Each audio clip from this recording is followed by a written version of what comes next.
female veteran off her medication. She's at work to safe haven. Tech and 12, we'll check that one out. 2.7.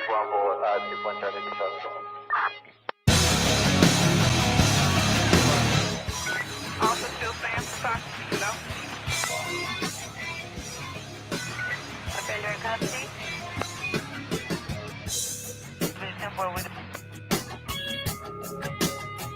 If anyone else is close, wait just for us, let me know.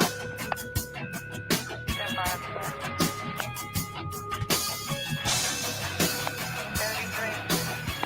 33. Can I let our supervisor know that I have a case report for arrest attack?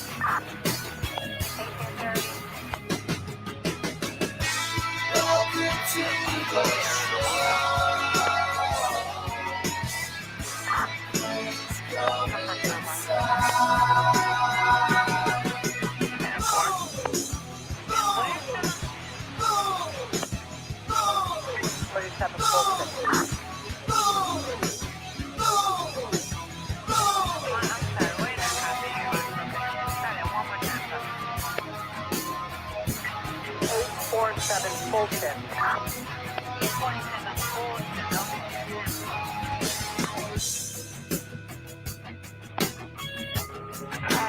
4234 in the beat is coming over to domestic battery at 1815 North Winchester, 1815 North Winchester.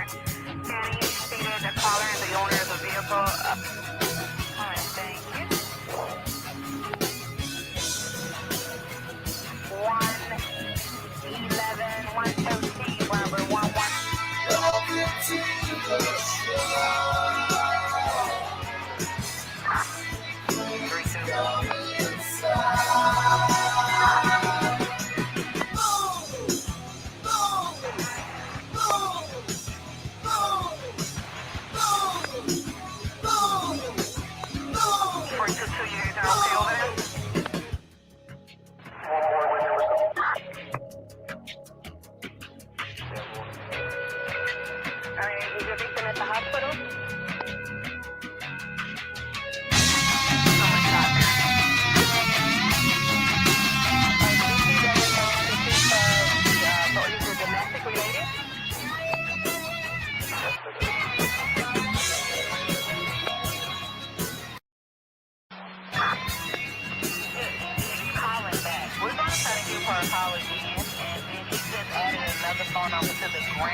Possibly with your daughter. That was it. 2412. I like calling it the name of the female veteran off her medication. Check and 12, check that one out. 610, 2.7.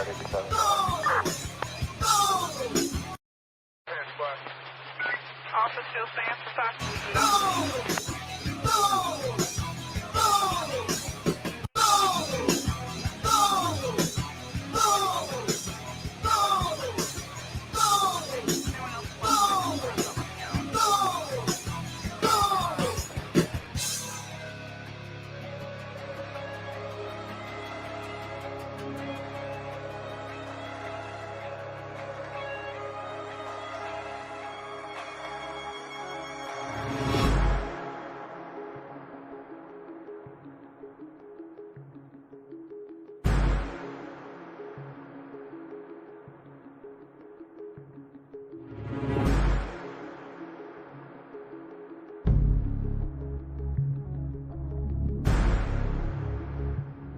Good morning, everybody.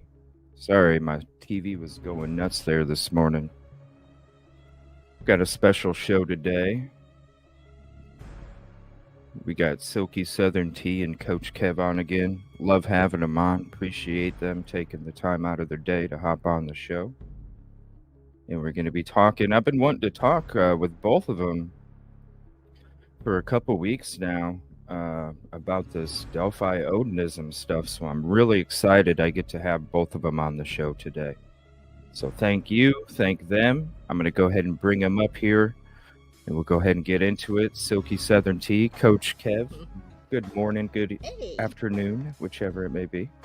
Let me get this music turned down. And thank you, everybody, to hopping in and chat. And over at Silky Show. Appreciate you guys. What's up?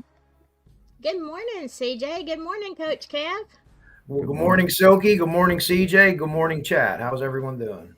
Good morning. Thank you. Thank you guys for hopping in. I was kind of looking through this morning, kind of looking around to see if there was anything new, and I noticed there was a Patrick Westfall conversation. Are you both familiar? Yeah. Did you guys get to hear that conversation? Mhm. I haven't checked it out, so I don't know what was said. Yeah.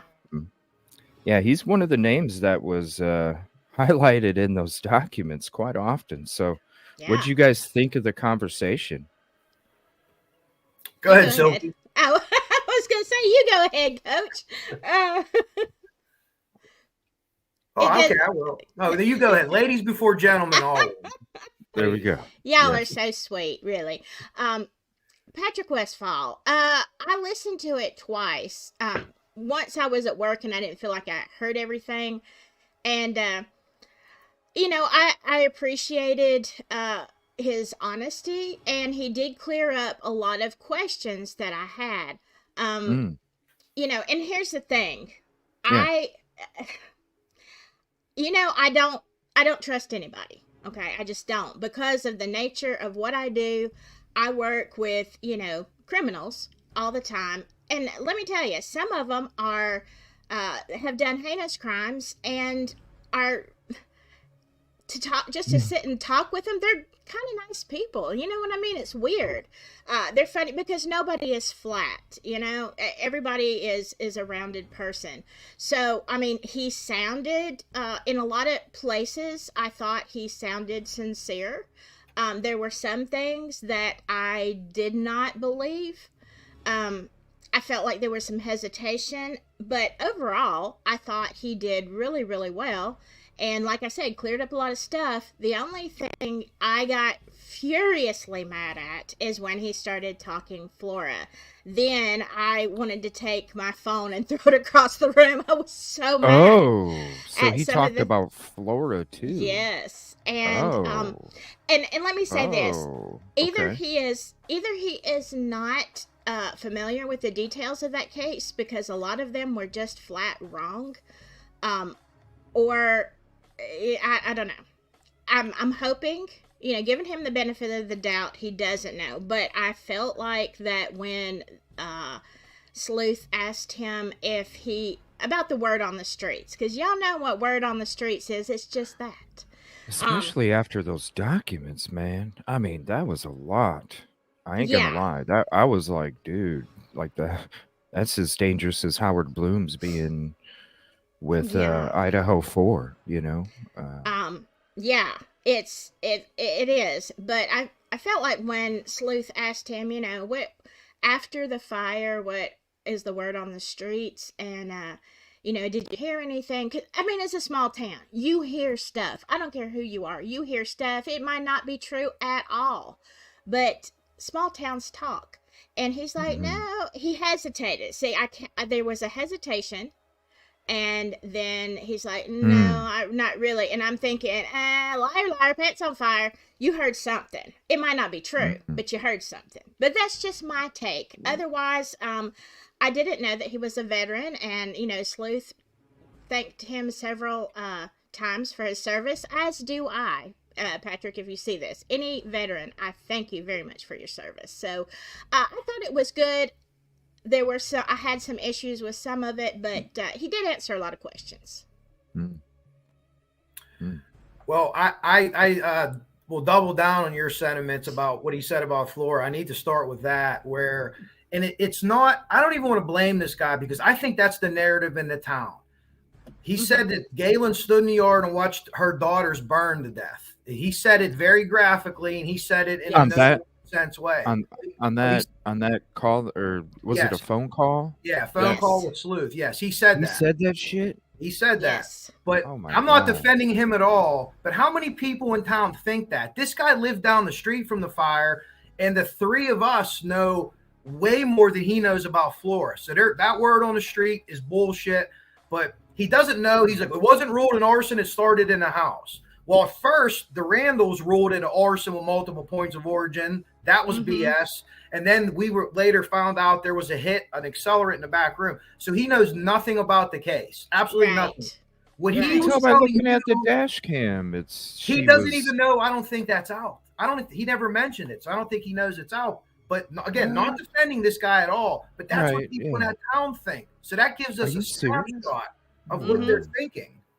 How crazy is it that we know more than they do, and it's their town? But it's just, well, Jim down the street told me, and Jim's a good guy, and Jim probably is a good guy, and he heard it from Tony, who's a good guy. But somebody made something up at some point, and everyone ran with it, and it's unbelievable on that. But I appreciate Sleuth getting him. Sleuth is kind of taking a beating for having him on, and he's asking questions. The guy served. He is, I don't even know how to pronounce what he is. It's in the Odinism tree. I forget the Athwa or something is his religion. Listen, it's a white supremacist religion, right? This guy fought in a war. I would fight for him to be able to practice a white supremacist religion. It goes against every moral piece of me and every fiber of my being. I would never want to have a drink with the guy, or I don't want to hear about your shit. I don't want to hear that ideology, but you have the right to practice it. So he was very open about that. He was actually proud about the stuff. He answered the question with the video where they were doing some and this is a bizarre thing to say, but it was almost like a Boy Scouts for Odinists where they were showing kids how to do things, and he put some jewel up in a tree. So he was very open. He doesn't really hide. He's like, I'm a white nationalist. I'm a white nationalist. He doesn't hide that.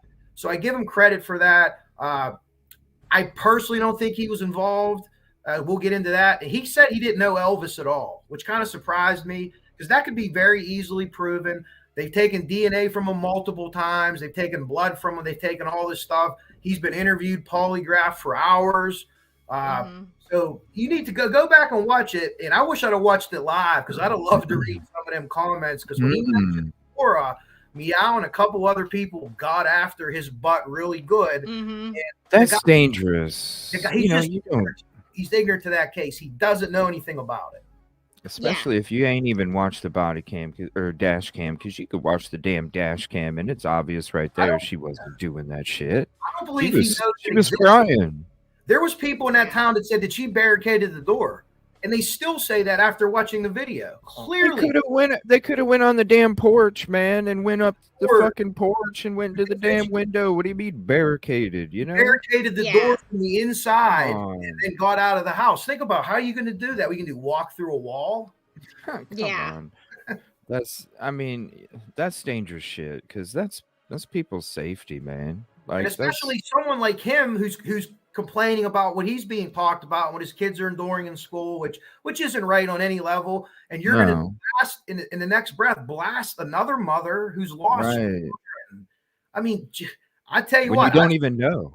I've seen a lot of mothers like her, unfortunately, in my career, and that's how they act. They're burnt, their skin's falling off, they can't get in the house, and that they're screaming outside. That's what they look like at 3 a.m. I've seen it 5 or 6 times, and I can tell you. Times we've been successful and there's times we haven't been successful. And that's what mothers look like. They're destroyed. Husbands are different, but moms, they make the universe go around. I always say that to mothers. So And again, I appreciate your sacrifice too, Coach Kev. Thank you. It's more of a pleasure than a sacrifice. We got to do Coach for Kids again today. I shared a picture. I was telling Silky about it. We put coats on about 500 kids on our school district every year. So yeah, I saw that. I came across that this morning as I was kind of getting stuff ready, and it was a community post. Actually, me and my sister. My sister works at that school, so that's me and my sister Lacey and a couple of kids that got coached this morning. I was just taken this morning. There you go. Yeah, I saw that a little bit ago. Yeah, 30 minutes ago before I got on. I was like, oh, that's neat. We're very proud. It's a privilege for us to do that because a lot of kids, we're kind of from a poor area, and there's kids that don't have socks and hats. We give them hats and gloves this year and some shoes. They're not really, they're cheap shoes, but something to put on their feet. And it's something. Yeah. It's something. And that's all that matters because it's better than nothing, Yeah. Oh, yeah. Absolutely. Yeah, they have something. Yeah, that's a awesome. great thing. Yeah, thanks for putting that up. That's my sister Lacey. Yeah, no, I appreciate it. And I know it doesn't share. I wish YouTube would change this where you could like share links to community posts, but this is the best that I can do. So, uh, and it should take you right to the community section of Coach Kev's page and show some love on that too. There we go. Let me put some trophies in there. Well, thank Because you. I love putting the trophies in there for people that are top notch, man. There we go. Definitely Always appreciate trophies. that. No, thank you. Because people don't have to do that kind of stuff. So Exactly. anybody that does, because really, whenever people usually do it, it's out of the kindness of their heart, and you're not personally connected to these children, but you're still doing something for them, and that's important. Because there's not enough people like that around this world. There's too many people that are about the hate and the venom, and it's nice when the diamonds of the world, there's the pebble beach, the pebbles on the sand, on the beach, the pebble sands, you know what I'm trying to say, like Yeah. Yep. on the Bonnie, beach there, you got diamonds all over there. Bonnie, yes, I am. That's where I'm from, McKeesport, Pennsylvania. So if you're familiar, that's Francis McClure Elementary School now, or I don't even know what they call it now. It used to be a middle school. It's kindergarten through 5th grade. So whatever that is, elementary, I don't know. Yeah, K5 or whatever they say now. My kids are 21 and 19, so that was a long time ago. It seems like a long time ago when they went there. Silky drop out.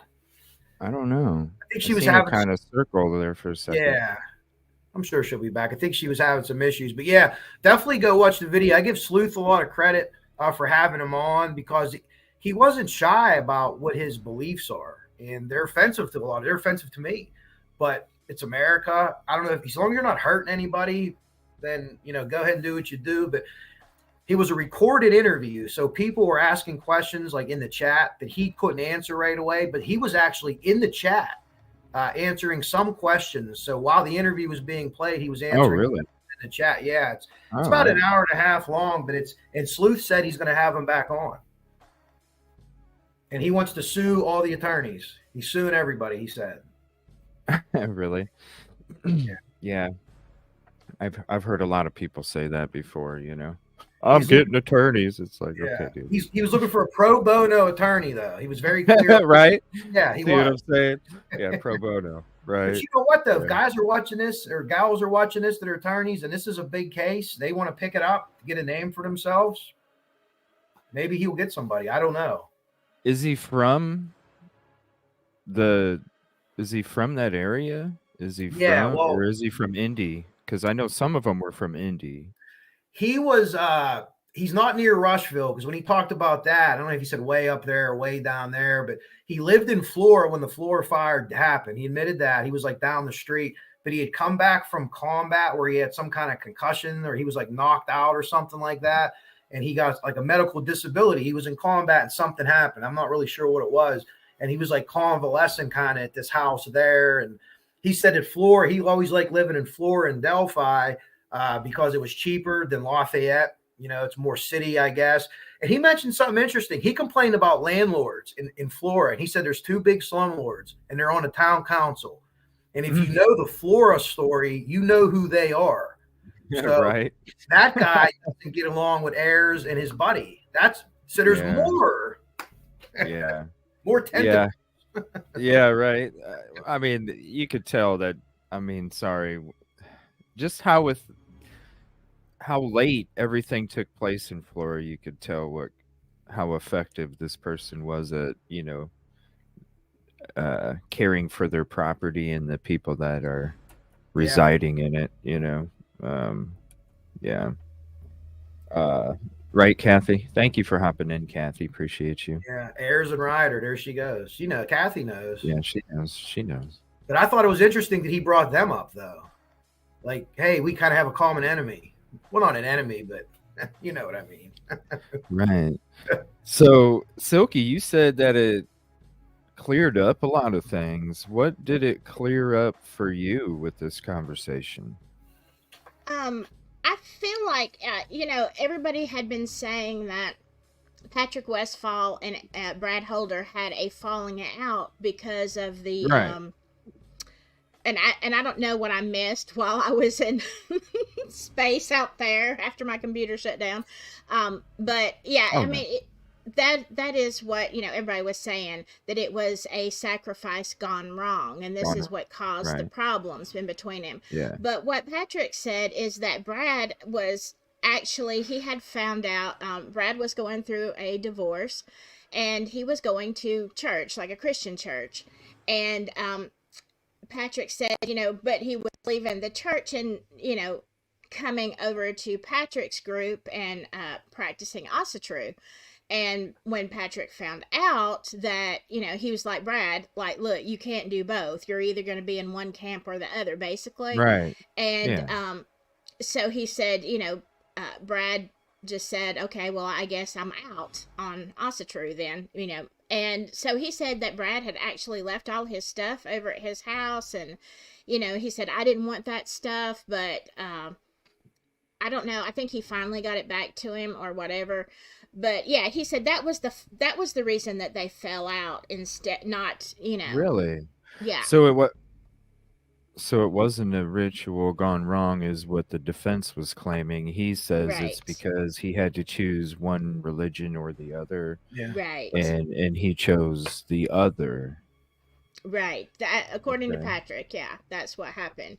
Now, again, Do you so and I know nobody knows the truth except for the people right. involved. How do you feel about that? Do you both feel that he's being honest about that, or I mean, I'm sure you do, Coach, right? I mean, But I generally, don't like, think Silky did. with what he said yesterday and almost everything, I think he was honest. I don't think, like I said, we might have very different ideologies about human beings, but at the end of the day, I don't necessarily know that he would have lied about anything. And he was saying, we have these rituals in my house, in my backyard. And Mm-hmm. he mentioned multiple times, you're either all in or all out with this True. I can't even say it right. Yeah. So I believe that, but at the same time, if he did it, he's not going to say in an interview, that I this did. is why we got into a fight.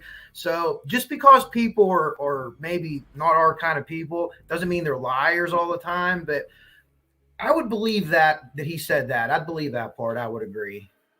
Yeah. Yeah. I mean, unless somebody, has evidence to prove otherwise, like I said, you're right, Coach. He was very Yeah. open about, his belief system and stuff. And, I think which I said this, before, any, religion, whether it's, Odinism or, like the other guy, just Norse pagan Christianity, whatever, they have little factions, we call them denominations, and people do things differently. And you always have the wild card, okay? You have somebody who's a little bit unbalanced, got a grudge, whatever.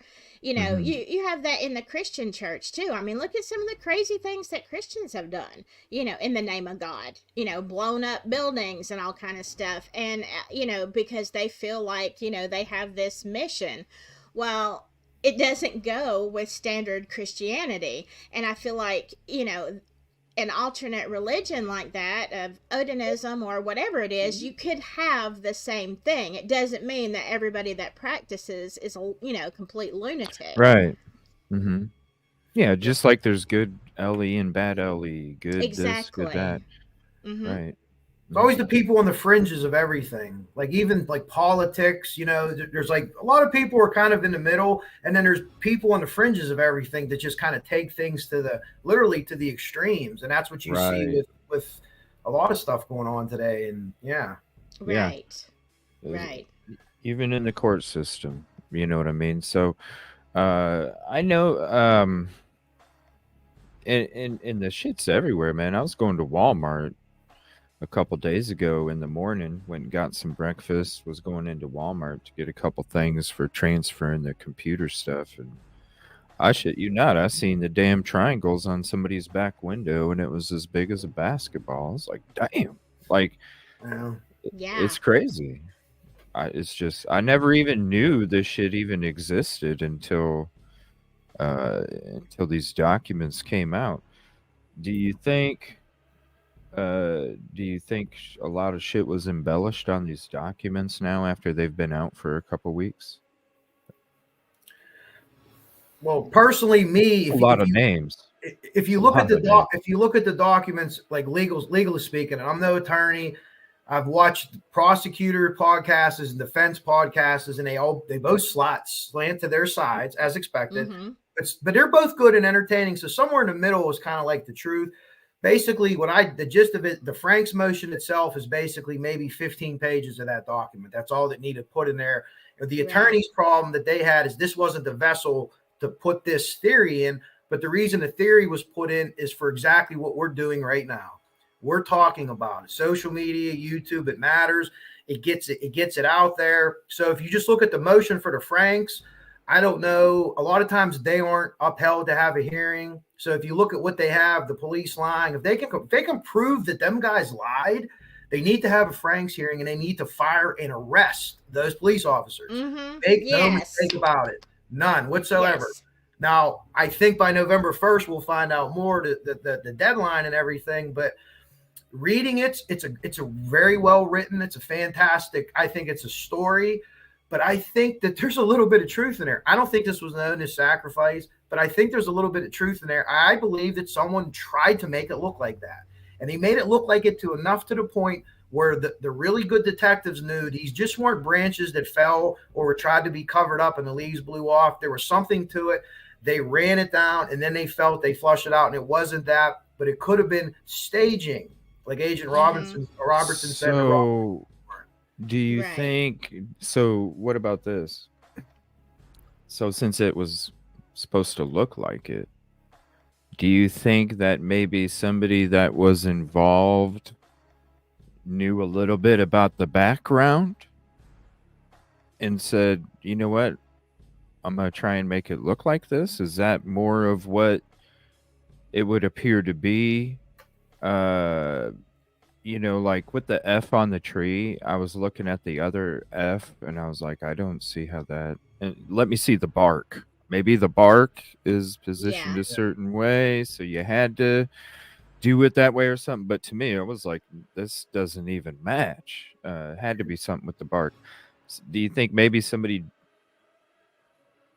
like knew a little bit? Well, I know that they did this, and I know a little bit about this, so I'm just going to kind of do this and this. And what I think was that the original, my theory is the original person that committed this hands-on murder, which I believe to be Richard Allen personally, left the scene, came back with help from someone or someone else, maybe one or two other people possibly, and they helped him do this.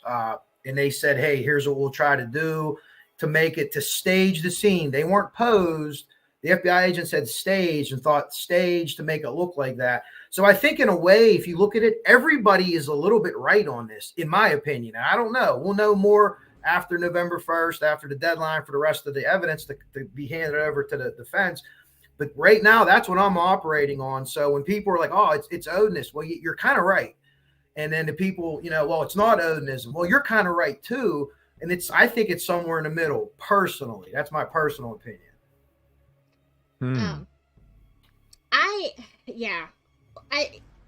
As far as Richard Allen goes, I've always been on the fence.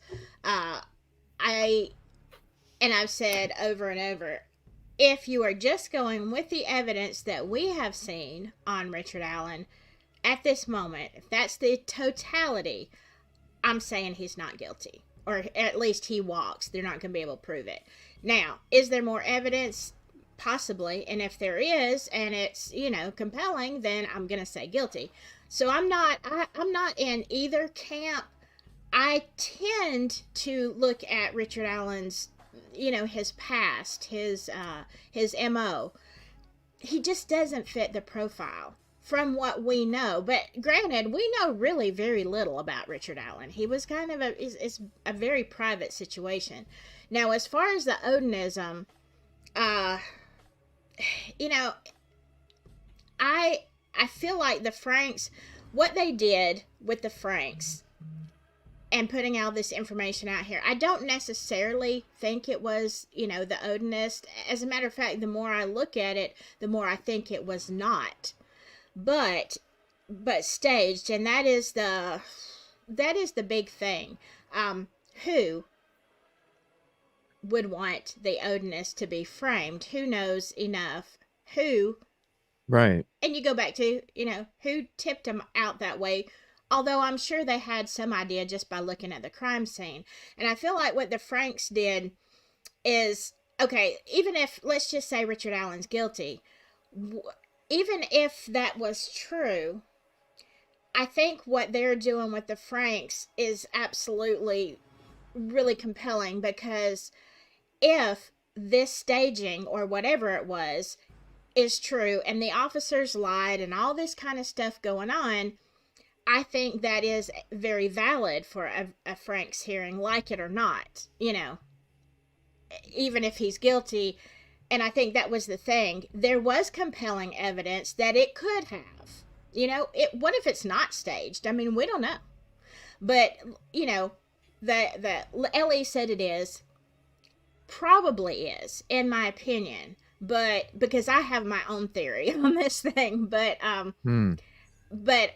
it could be staged. I just feel like the judge should never have signed off when he did, knowing, if he knew all this other stuff was in play and these officers lied, then he's got a right to it. Even if he's guilty, he still has that legal right if everything was so misrepresented.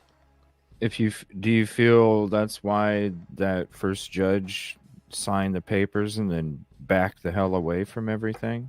Yeah, it confused me so much. Confused me too. I was like, whoa. Yeah. Very odd to say the least. Very odd to say the least. Yeah. I'm like, what are you doing? And for months, when I would do videos, I'd call him Diener the Wiener. I mean, you're going to sign off on something and then say, deuces. That's what. But now, understanding, if he didn't know, and then all of a sudden somebody's like, "Hey, bud, did you know?" All this stuff, and let's just say a little birdie tells him that Holman or whoever lied. Then I would recuse myself too. I'd be like, hold up, I don't want nothing to do with this. This is fixing to hit the fan, and I don't want my name associated. Yeah. So you didn't, before these documents came out, you still kind of, Coach, you pretty much think it's RA and then maybe more, or for sure more? I think for sure more that helped, in my opinion, stage the scene. Not necessarily commit the crime, but do the staging. I believe that's what happened. Yeah, that's the theory I'm working on now. I'm trying to disprove it like I always do, and I haven't been able to do that yet. I may be able to do it today, or maybe someone will say something today that I will, but I believe that's what happened. I also believe that Richard Allen went back there that night, and that's a pretty bold statement to make and a bold claim to make, but I think that you're going to see that in this defense dump on November 1st. And I don't know, I don't have the X's and O's of it. As an old ball coach, that means like the dots that go together. But it just seems to me that they're somehow able to place him back there at some point that day or that night also. And to me, that would be the other people that he's with. In my opinion, they're names that we've heard bandied about before. And with their connection to him, because if you ask someone to help you do this, they're putting their lives at risk. Because if you help do this, you're covering up a crime. So what was the tie together? I don't have that. I can't find that. But it'd take a lot, because to not only reach out to people that wouldn't snitch on you, but also to reach out to people that that you have the power over them to have them help you. Yeah, maybe they were involved in something together that they didn't want to get out. Maybe some online. I theorize about the online CSAM because of the court orders that only the people that are involved in a case are allowed to see certain images and files. That's CSAM that they have. Okay, wherever it came from, I don't know. I theorize that it came from his 2 Motorola flip phones that he kept in his bedroom, the old ones. They weren't with all the other phones. That's just a total theory that I have. No one told me, no inside info. But I think that he's going to be tied in somehow with other people on this. Let me ask you this then, because this is something I thought for a long time, ever since I started having a talk show in the very beginning. Because all this stuff was suspicious. The rings being busted, the amount or size of the rings being busted, the locations of the rings that were getting busted shortly after Richard Allen was arrested. Um, and I know that some people think that it is, some people think that it isn't, but I just have to ask you, do you think Klein is involved with RA with that stuff? I'm one in the camp that there's not many of us left anymore, but yes, I do think Keegan Klein's involved, and the involvement was some kind of online interaction. He might not even have known Richard Allen in real life. I think Keegan Klein, they call it busting out young girls' cell phones. So you catfish them, you do what you do, you get your He was picture, a distributor, and you sell the logins to other people. So whether they knew each other, I don't know. Man, that's cool. Yeah, because that's exactly what I thought. Yeah, there was some kind of like, I even said back then, it was almost like the dude. You look at his businesses, you look at the clothes is what told me, because the clothes I know how much that shit costs. That shit ain't cheap. The real stitch, the off colors and stuff. No, you're talking customized. It's not cheap. When you have that kind of clothing, you're sporting that kind of clothing, you definitely have a decent amount of money to throw at those. So then you look at the business, which was a photography business that, hell, you go get wedding photos and they give you only a code for photos you're allowed to see, not the whole catalog. So then it made me think, well, damn, maybe he is some kind of distributor for that area up there. Get his shit from Indy or somewhere surrounding. And he was the distributor up there. And I think that the whole Snapchat thing was a community freaking Snapchat where a whole bunch of people could use the damn Snapchat, and he probably sold the password for it, kind of thing. Well, you know about the Dropbox too, and something else personally, and this is just my personal opinion. I think I actually doubled down on Keegan Klein being involved because the defense did not mention Keegan Klein or Ron Logan. Now, if you want to put a theory out there that says that your client didn't do it, I'd be like, hey, listen, I trust FBI agent Jennifer Robertson, Jennifer Roberts or Robinson. She wrote the Ron Logan warrant. She thought Ron Logan did this. I would be like, Ron Logan did it. My client didn't do it. Or you had this big press conference. We're changing sketches. Keegan Klein, and they're not mentioned in that motion. Why wouldn't they be mentioned in that motion? I only theorize because they can somehow tie back together to Richard Allen. It's just a theory. I have no proof of it. But to me, it makes sense why it wasn't mentioned in the motion. It's more plausible than the Odinist angle, in my opinion, because you had an FBI agent that thought that Ron Logan did it. You know what I mean? Right. Silky, so you said that you were kind of on the fence already before these documents came out? On Rich, yeah. Yeah. Well, okay. There are several reasons why. One is, of course, that from the very beginning, Robert Ives, who was the original prosecutor, said that it was staged. Ellie said it was staged. So, I don't want to disbelieve everything Ellie says, although I'll just say in Delphi I do take it with a grain of salt. Not so across the board, of course, but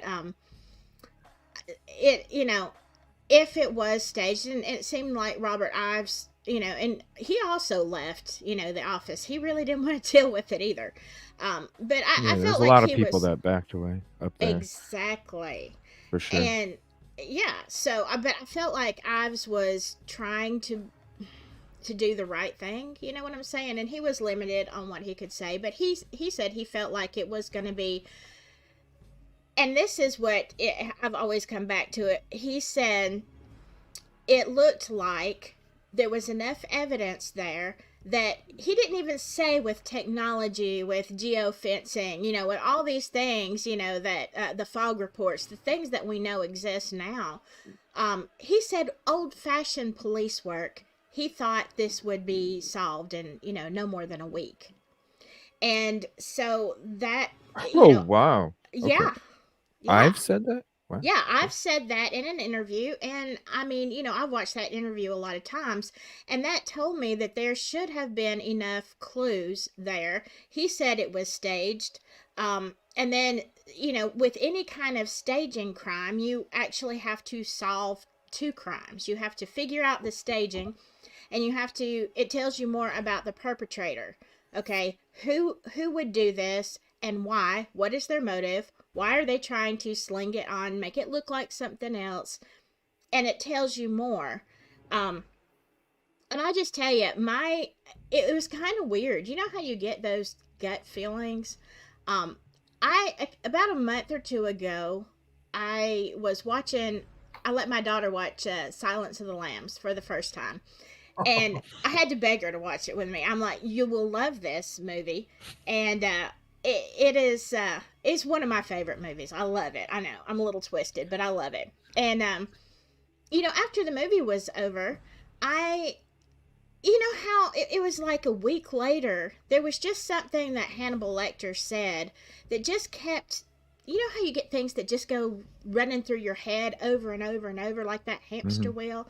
And he was talking to Clarice, the very last conversation they had, and he keeps saying something to the effect of first principles, okay? Go back to the beginning, the first principles, and that's how you're going to catch him. And so I started, and I'm not going to give you my theory because I will not put it online, but I would just say this. If you go back and you look at the type of crime and the first principles of investigation, and I'm going to leave it at that, you come up with a totally different outlook. Yes, there are rabbit holes everywhere. Do I think there are tentacles? Absolutely, because I agree with Coach. This was more than one person. I believe it was a cover-up. Who all is involved, I don't know. I mean, there are some very shady people in Carroll County and in Kokomo. So, all the way to Judge Fouts. So, there could be several different lines of things going on. But there's just some things that don't add up to me. And so, leaving it at that without giving my personal theory, you have to ask who would want to, if it is staged, who wants to frame the Sons of Odin and why? And why? What the biggest beef, question, why? Yeah, what beef Right. do they have? So if somebody staged this, the perpetrators, they have a beef with Sons of Odin. Okay? So who does and why? And the time it would take to do that, you're putting, say if you are staging it, you're putting yourself, if somebody doesn't know you're on the property, I'll put it that way. If somebody doesn't know you're on the property, you're taking a chance at, come on. I was out there in person. I'm sorry, unless you're wearing straight up camo from head to toe, I don't know how somebody wouldn't have been able to see you. Mm-hmm. Because there was no leaves on the tree at that time. I'm sorry. I went to all the different locations, and I'm sorry. Somebody would have been able to see somebody do something. I don't understand that. That would had to have taken quite a bit of time to do that, to stage it that way. If you watch Steve from True Crime Web did it now with bodies already placed there on the ground. He did it by himself in I think 7 minutes. Are you serious? The arrangement. He has a video of it. The arrangement of the sticks. Yeah. But I agree with you. I think that this took them some time, and I theorize it was probably done at night. However you want to lead up to the girls there, whether they were there, whether they were transported there, whatever. I think this was done at night. And I know people have said that they've seen the cut sticks, that were cut mechanically, whether it's electric or gas. I don't think anyone's out there with a chainsaw at 4 in the morning, hear it. But I take them by their word and I believe it. And could it have been something that was brought? But Silky hits a lot of good points there with the Carroll County thing. And let me just double down on what she said early on with Robert Ives. John Douglas, the mine hunter, said the same thing. He said they blew this case in the opening days. This thing should have been down in a week. And he says they just missed a lot of opportunities early on. And he kind of hinted to old school police work, like you talking to the right people, or you whatever they do, the old copper stuff, as us firemen call it, when we see cops out collecting clues, like you doing that old copper stuff over there. They didn't do it for whatever reason. And that needs to fall back on LE. And they need to own that. They need to own their mistakes in this case. They need to say, listen, we weren't the best with PR. We put out cryptic stuff. We should have put more information. John Douglas is like, put more information out. This is how people get caught. And they haven't done it. So when people are very critical of them, I don't have a lot of defense to it, because they did. They screwed the pooch on this. I hope they're right. Yeah. I mean, let's be honest. Initially, the Doug Carters even said that. Initially, they did. So whatever happened in the early days really hurt this case. Mm-hmm. Oh, yeah. The fumbaloos right in the beginning. I mean, then how are you supposed to have to have an effective investigation when it's messed up from the beginning, because everything fades after time. So it's like the appreciation of a vehicle. As soon as you take it off the lot. Yeah. Mm-hmm. And it's the same thing with the evidence. It just continues to as time fades. If I could say one thing about the evidence real fast, sorry. Everyone's saying, like, we don't know. They don't have this. They don't have that. The defense to me is leaking stuff to people. They're leaking stuff to people on YouTube, I think. But they don't have all the evidence. They're fighting over the evidence. So after November 1st, in my opinion, and what a lot of the prosecutors are saying, is McClellan is keeping all his main stuff till he has to give it over, so the defense has the least amount of time to pick through it and have a rebuttal to it. And that's just like lawyering versus lawyering. You know what I mean? Right. So I think that whatever they have that they think is really confident in what they have against them, that'll be the stuff that's released last. So we don't know what's released. We don't know if they have DNA. We don't know if they have hair. We really, really don't. We could theorize. And after November 1st, whenever stuff's released, I don't know what they'll release out publicly, but once the defense has everything, I'm interested to see what they do then. Could there be, is it, some people predict a plea bargain once they get all this. I don't see a plea bargain. I thought that early on, but I don't see it now. I think that the defense is doing a good enough job to cast some doubt. Maybe going to trial is the best thing, but I think there's other people that need to be arrested too. Silky, I know you agree with me there, without giving you're putting your theory out there or whatever. How do you conduct this trial and an investigation at the same time into other people? I don't understand that. Yeah. Yeah. I mean, because you're tipping everybody off. They know if they're in it with Richard Allen, they know that, so I don't understand that at all. No, I don't either. And, I think, but here's the thing. Yeah, the defense is brilliant. They really are. The thing of it is as a juror, let's say, even though I don't, now I could sit here and give you all of the occultic reasons, the date, the time of the full moon, all this stuff. I could give you all the reasons this could be an Odin sacrifice, okay? But in my gut, I don't necessarily think so, okay? I don't know if there was any involvement, but I don't think that it was like the Odinists just kidnapped the girls and decided to sack. I don't think it was just that cut and dried, okay? But as a juror, okay, let's say I don't know anything about this case, but as a juror, the defense brings up all of these Odinist ties. I think that alone is going to be huge in creating a reasonable doubt, because if they go into the practice and the historical practice of some of these Norse pagan religions, you're going to see human sacrifice as a thing that they did. So me as a juror, not knowing, not spending all these years and months studying this case like we all have, would I say, it could have been somebody else? I mean, there is a very good chance, guilty or not, RA is going to walk, in my opinion. That's why I was going to ask you, because it kind of did that to me too. When these documents came out, maybe, I mean, come on, there is a lot. What was crazy to me is the amount of names and the Mm-hmm. amount of information. That's the two things that blew me away about these documents, whether they're true or not. Because Right. whether they're true or not, it still created reasonable doubt in my freaking head. I was like, whoa, hold on a minute. Even if this isn't true, this is a lot of names. This is a lot of Right. information. It's Is very that what it specific. did to you? Is that what Yeah. it did to you, Silky? Like, Yeah. it made you go, there's a lot. You already had a little bit of reasonable doubt, but after these Right. documents came out, you were like, whoa, there's a lot of reasonable doubt. Now I'm really starting to focus on this and not necessarily RA. Yeah. Yeah.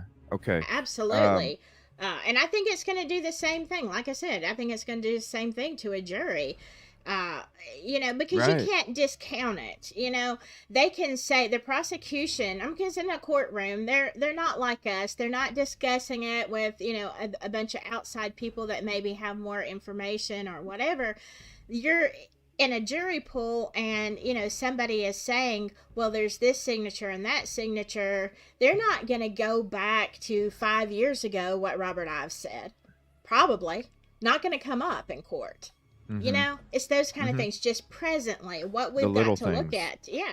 right? That make you go, wait a minute, like something that Mm-hmm. hits Yeah. your peripheral. You're going down, all of a sudden something hits you here, and you're like, whoa. Yeah, they won't notice those. Do you think that the documents, because we know they were dropped and then they were quickly sealed up? Do you think that was on purpose? Do you think they did that on purpose so that it would do this? Because if they did do that on purpose, that is so dangerous with the names, man. There was so many names in those documents. I think in that instance, and I'm not 100% sure, that's not on the defense. They gave that document to the court, and the The court needs court, to redact all that, and they let it it out. was So just a clerical error. another clerical Because error. to me, Yeah. it seemed like it was a tool. Like the Yeah. defense, Well, it worked. said, Yeah. "Hey, don't seal this up quite yet," and they were like, Oh "Okay, goodness, I don't know. Maybe it's Carroll County. Maybe they slipped someone Mm-hmm. slipped a 50. Put that's this what up I real was quick and then thinking." redact it in an hour. That's what that Exactly. that's Exactly, Coach. even when they dropped. That's exactly what I thought. Even when they dropped, I was like, "Oh shit, they Yeah. they must have Mm-hmm. they must have did something here." Because, dude, it to to have all of that information, right, and the stuff that it was saying, as a defense, why wouldn't you want that to quote be leaked for a few minutes? Seriously, Yeah. Yeah. because now you just created a tidal wave of reasonable doubt throughout the community, and you didn't have to do shit except say, Exactly. "Whoops! Oh, it And wasn't our fault." And the Mm-hmm. prosecution is going to have to answer for all those things at some point, whether it's Yeah, publicly or Yeah. court. So maybe the defense, at the very least, is like, well, here's 150 things to hold. You're going to have to answer to all these things, and they better have answers to why they moved off of these people, why they did lie detector tests with Elvis's sister and she passed, a polygraph. Mm-hmm. Now remember, polygraphs aren't admissible in court because no, sociopaths can trick them. I don't Right. mhm, think Elvis' sister was a sociopath. I think Elvis might have told his sister these things. Mm-hmm. I don't think he was involved in the crime, but it's all so very convoluted and strange. So when people come up with theories that are way past Odinism, Odinism could be a plausible theory, but people have stuff that's way out there. I never get on people and say that's crazy because it isn't, because it's Delphi, man. If Biden and Trump right? conspired on this crime, I wouldn't be surprised. It's Delphi. Anything is possible. It really is. So I run everything down that people give me. Same with Flora. They might say, Yeah. "Oh, we saw a lightning strike from a guy dressed as Thor in a tree." Well, I'm going to run it down and prove it wrong because you just never know. So I don't fault anybody for any of their opinions. I've heard people talk things that I consider insane, but hey, listen, there's a little bit of credence to what they're saying. So Yeah. Mm-hmm. it's such a strange Yeah, case. Right. it is. And I think though what is going to be the nail in the coffin on this, if the defense, and I'm sure the defense is going to play this angle. Let's just say again, let's take the truth of whether the Odinist had any involvement or not. You have got basically proof of your law enforcement lying. Now, if you just take that, let's throw everything else out, and you're looking at a jury, and you can prove to the jury that law enforcement lied in their affidavits, then the defense is going to turn around and say, what else can you believe about, what the prosecution, what this evidence is? They've already lied. We know this, so are we going to believe, and send a man possibly to, death row or convict him for life when we already know law enforcement has been dirty in this case or not been maybe as truthful? So, see, these are the reasons I think, guilty or not, RA is going to walk. They'll toss that evidence. That's fruit. They call that fruit of the poison vine, and a lot of us know. So all that stuff, then to me, in that house, in that search warrant, that will all be tossed. And I'm not even talking about the gun and the recycled bullet, whether people believe the science or don't believe the science or whatever the case may be. I think there's a lot of other things there. And that if they, like I said, if those guys are proven to lie, they need taken off. They need charged. They need charged. Yes, they do. Whatever you get charged with. If a law enforcement person has a higher standard in perjury than like me or you guys would, like as citizens, and they need yanked out of there so fast that their shoes fall off. Let me be very clear about that. I would be 100% proven that they lied. That's it, man. You guys, you screwed this whole case up. Yeah, exactly. Because it's not about the victims; it's about their own personal, selfish. And I hope that that's not what happened. I really, really do. But I mean, it certainly is in play, though. Until we see their proof of that they didn't lie at this point, it's almost like public perception that they did. And they're not saying. Well, especially when dude's coming out saying that he thinks it's going to be solved within a week. Yeah, right. Multiple investigators thought that. So then it's like, okay, who did you find? Like, if you knew, Tamo, great comment. Like, if you knew that you had enough information that you were that confident to come out and say that you were going to be able to have it solved in a week, well, then what the hell did you run into that made you go and pull a fucking U-turn? Because it's been a big ass U-turn since. And what did you have early on to make you think that too? Like Robert Ives said, he knew what they had. John Douglas is just theorizing, like there's enough evidence, we should figure it out. But what did they have, and who did they think it was initially? Which he'll never say, but I'd love to know that. Did they think it was Ron Logan initially? Like Ives and these guys too? I don't know. I'd love to know that. But even if you did think it was somebody, right? You coming from Ellie perspective, if you're coming out like any kind of investigation perspective and you're coming out and you're saying, yes, it's going to be solved in like a week, you must have, to me, you would almost have to have the evidence pointing and proving that for you to even be making a statement like that, because that statement is as dangerous as Doug Carter coming out saying today was the day, but there's more work to do when RA was arrested. That was some bullshit too. Yeah. Because today wasn't the day. Right. Today was the day, but it wasn't today. Wasn't right. Really we still got more work to do, but no, you shouldn't. Because them families, because I watched the interviews with the family members, and they were like, that was like the moment when they heard those words that they were like lost at that moment, because they were like, we've been so long we've been fighting to hear these words, and then we hear these words and now we don't know, we're kind of like, where do we go with, and that just totally like fooled with their emotions, because how in the hell are they anywhere closer today than they were the day before RA was arrested? I don't think that they're any that much closer at all. I even though they got RA and incarcerated, I don't feel like they're anywhere closer than they were before. No, probably not. Really. So to come out and say that you think you can solve it in a week, who comes out and says that? Even if you think it, you would, coming from their perspective, that we can't say what we think, we can only say what we can prove.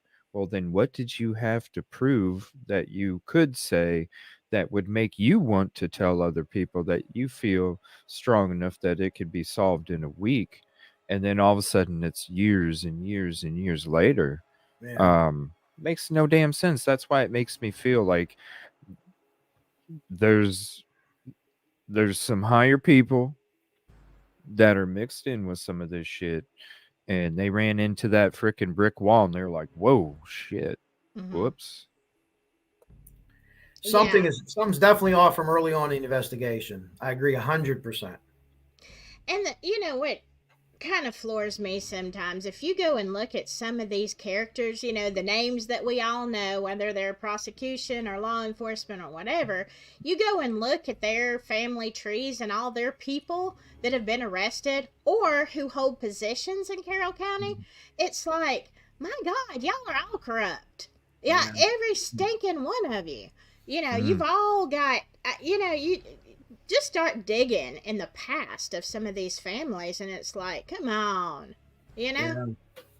And I don't think now. Of course, I'm not privy to the evidence, but from what you know we've seen or heard, there are a lot of players. Okay, if you just take all the names of the players that were, you know, on the trails, you know, around, had something to do with that day.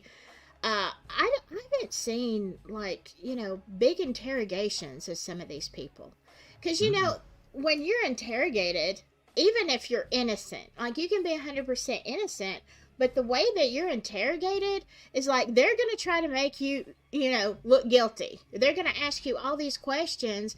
And, you know, there could be, maybe there are documents like that, but I would like to know what some of these people said. Yeah. But my understanding is some people really have never been interrogated, and you should Probably be. not. Because if you are innocent, then you have nothing to hide. So be interrogated, you know? Right. But it seems like a lot of people to me were just kind of patted on the head and said, okay, we took a statement. Well, I mean, you I even could have say like the anything. documents from the defense is stating that they had somebody saying that they were at the scene of the crime and that they did certain things. And in the documents, it's saying, "Oh yeah, we brought it to them, but they were just like, no, that person's already been cleared. No, it's no, already Right. been I cleared. want to see you in the Like what the hell? interrogation room. Like what the hell? Yeah. Where's the 150% effort for these victims? That's what you're in. That's what your fucking job is. Right. You didn't take that job for nothing else, but to be 150% for the victims in the community. Absolutely. And that's the thing. I mean, if it were and I'm just saying, if it were my child, I would want everybody, including myself, interrogated. You know what I'm saying? I'll answer any questions you've got because I want to help. I want to see that effort. I want you to, you know, really put the pedal to the metal, so to speak, and you get They past the deserve it. surface. Yeah, because it's all about Abby and Libby, you Mm-hmm. know, and what happened. I don't care who you are. I mean, they need to really beat down on these people and get to the truth because sometimes it's not even that somebody's guilty, but they may say something or know something Or and they know don't even, something. Yeah. yeah, and they're not even thinking of it or putting it together. But I agree with you, CJ. I don't feel like law enforcement really push this. It's kind of like they're like, okay, here's your statement. Here's your statement. Okay, well, we don't know what's going on. Yeah, it's a small community. People are gonna forget after time, you know. No. Mm-hmm. Not now. Not with any of us YouTubers. We're not down with that. Exactly. No, for real though. Yeah. They expected local, you know, because it had gone like Mm-hmm. that for so long. Local media, national media. Oh, we'll back away. We don't have Charmin Quilted Northern saying you need to not do this and you need to do. You know, we don't have that. We can talk Right. freely, you know, according to YouTube's extents, Yeah. but we can, you know, we're gonna do the digging. We're gonna talk about the shit that don't make sense. Mm-hmm. The talk that makes all these other places uncomfortable to have these conversations, but they need to be had because they've been bamboozling people for too damn long, Mm-hmm. you know, doing their good old boy shit, and it's a new freaking day now. It's a new day. Shit needs to change. And Did you know, CJ, speaking of that, I'm sorry, I don't mean to interrupt, but No, I you're do. fine. And I just got this because I'm doing another show tonight about finishing the spicy tea, and I'm looking at all these Yeah. comments in your live chat, and I'm like, dang, there's some good ones here too. But did you know that they interrogate or they question? I'll say they interviewed Tobe Lesenby 7 times. Yeah, he was tipped in by somebody. Yeah, he was actually tipped in by several people. The sheriff is tipped in as being involved, and that you have to question this guy 7 times. Like, Yeah. what kind of freaking county do you have that you have, you've had to interview your sheriff that many times? And this is something I didn't know, just learned in the last week. Tobe had a purple PT Cruiser. Wow. Yeah, I saw that. Someone's had that before at that time too, right? Yes. Yeah. Really? Yeah. Yeah. I understand it to be that way. Is that too. why they were so confident? No explanation. I don't know. That might have been why they were so confident, huh? I mean, someone saw a Holy. PT Cruiser. Someone saw like the car from the Munsters. Someone saw a smart car. Like what? Yeah. What? Right. That Comet, that Dodge. That's a pretty specific car. That Dodge Exactly. Comet, or like you saw the Dodge Comet. Like, Right. and they've never explained any of these things. They've never explained why they switched gears and why they didn't release the first sketch that was done. That was the second sketch. The first sketch that was literally done was the young guy sketch, but they released the old guy sketch, which was a sketch that like I've never seen a sketch like that before. Right. Yeah. It didn't look like a sketch. It looked like a AI generated face. Yeah, all the damn shading and all that. Yeah, was the well hat, done. hat, and all that stuff. I was like, damn. And then you hear they the definitely witnesses, didn't look the same. You hear witnesses didn't like the sketch because they didn't see him from the he was covered. They didn't like it. Well, we gave him a different hat. Well, why'd you give him a different hat? What the point? What's the point? I don't know. I don't have no answer. I hope someday we find all these answers out and it was some kind of investigative strategy and we were doing this and that and this is what we were trying to do. Not that like, well, we don't know. We just threw a bunch of crap at the wall and see what would stuck. But if that's what they did, be honest about it. Be upfront, be honorable. Well, do you think, okay, this has me wondering now because of the hat, right? Do you think that, I don't know, that the two sketches just they've never looked the same to be the same person to me ever. Yeah. And they're different types of sketches. The young bridge guy sketch is a traditional sketch that you'll see on the news. Hey, we're looking for this person. The old bridge guy was so detailed and like Silky's, I think, said shaded. Like it just the whiskers even. Yeah. The whiskers. How many sketches have you seen like that? Yeah. No. None. As a matter of fact, if you look at some of those, bloopers, you see the funny ones, it's like literally just almost like a stick drawing of some of these people. Guys, look that up on YouTube. Funny police sketches. The one the guy's reading about and the sketch behind him looks just like him. Yeah. They're funny. They're funny, guys. Check them out. Yeah, they are. But you're right. That's usually how a police sketch is. It's not that detailed. But yeah, old bridge guy, very detailed. And then, you have Betsy Blair coming and saying, excuse me, but that is not who I saw. He was younger. He looked like he was in his 20s and he had poofy hair.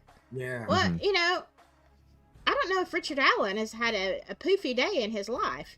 No. But, so that's the thing. It's like, okay, who did you see? And why you have to wait 2 years to put out the actual sketch.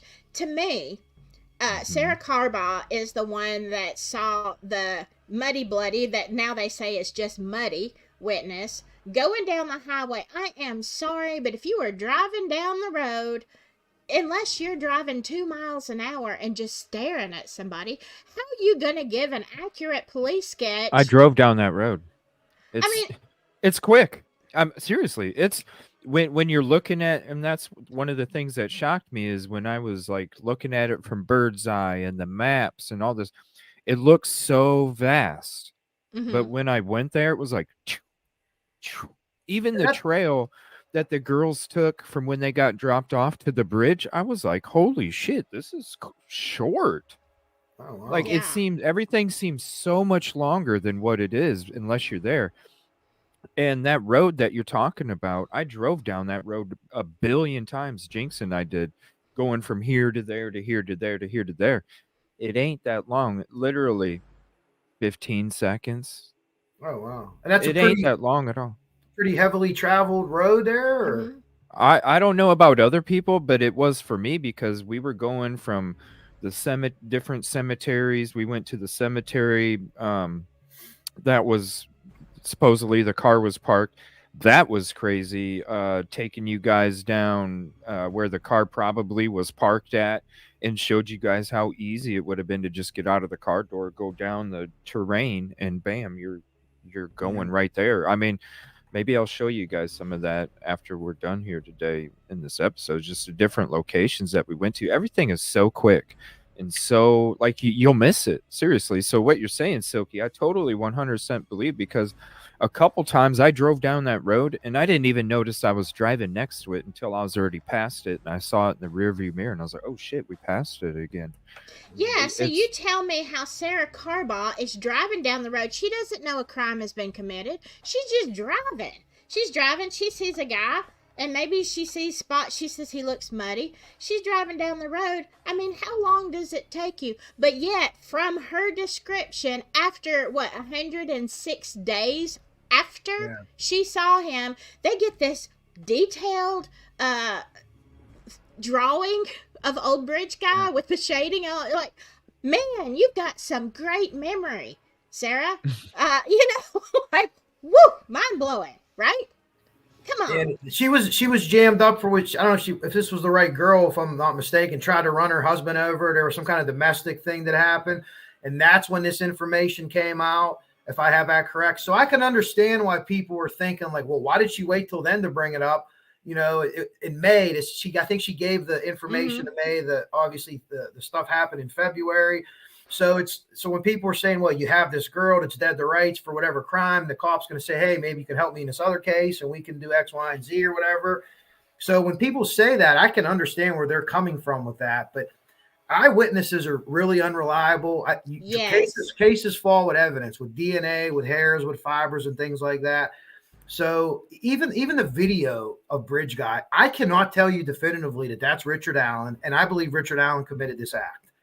So that's where I am. I'm like in another maybe sphere with what I'm thinking, but I can't look at that picture and just look at him and tell you. I think it's him because all the other evidence, but I cannot look at that picture and listen to that voice and say that's definitively him. I can't in my heart of hearts say that, even though I think it's the guy. So I don't know how important that piece of evidence is going to be in the end, if you think about it at trial. Yeah. Unless Richard Allen gets on the stand and says, yeah, that's me. But his attorneys are pretty good. So even if it is that, even if he knows that's him, that ain't me. You know what you're talking about. okay. Well, you bring up a good point, because if he had help, whether it was committing the crime or had help setting the crime scene, why in the hell is he not snitching? That's a tremendous question, CJ. I talked to Ruckus about that because Richard Allen didn't strike me as like a hard ass. He seemed like more of like a pushover. Walk in a room, he's kind of in the back. So I think for sure that he would have, unless he's some kind of crazy criminal mastermind that's going to blow all of us away, that's had things in his past, like Silky mentioned. That troubles me with that because we don't know of anything in his past. This crime's a hatred to women. Did this guy hate women? Why would he hate women? Have we seen it? Jumping out and scaring people at Walmart isn't enough. I'm not saying that whoever did this is a serious person, but they would have had to have some kind of rage incidents in the past, in my opinion, against women. Maybe we don't know about them, but that does bother me about Richard Allen himself. Silky hit the nail on the head with that earlier. And here's the other thing. Can we talk about these documents, these affidavits that dropped, what was it, day before yesterday or something like that, about these guards? Okay, because they're saying, and again, what, guilty or not, this is going to be another thing that the defense is going to hammer on because of that confession of Richard Allen's in jail where he said, I did this. He calls Kathy and he says, I did this. And, it says she just hung up on him. But okay, the defense is saying that the guards wore the Odin patches on their uniform. And according to the affidavits, they did. They did, yeah. They did. Ain't So, that and crazy? yeah, and I'm saying this, okay? First of all, I don't know what kind of wackadoodle laws that you have in DOC in Indiana, but I will tell you in Alabama that wouldn't fly. The officers that I work with, they only have according, and you, Coach Kev, you had Protocol. yeah, you dropped the documents of the what they're supposed to wear. I actually looked it up, the Yes. Department of Correction in Indiana. You ain't allowed to wear any of that stuff. Exactly. And you don't in Alabama either. So why are these people allowed to wear these, patches? Like people are not wearing, crosses and stuff like that, Yeah. as far as I know. And I don't know, some people No, I don't might. think that you're not allowed to wear anything. No religion. Right. No. Yes. Yes. And so, they're like, oh, well, yeah, we're, wearing the patches, but no, we never threatened Richard Allen. But really, you're wearing the patches. Yeah. So how are you going More to doubt. exactly, that is, More you're not reasonable going to doubt. convince a jury that this could not have happened when DOC allowed them to wear this.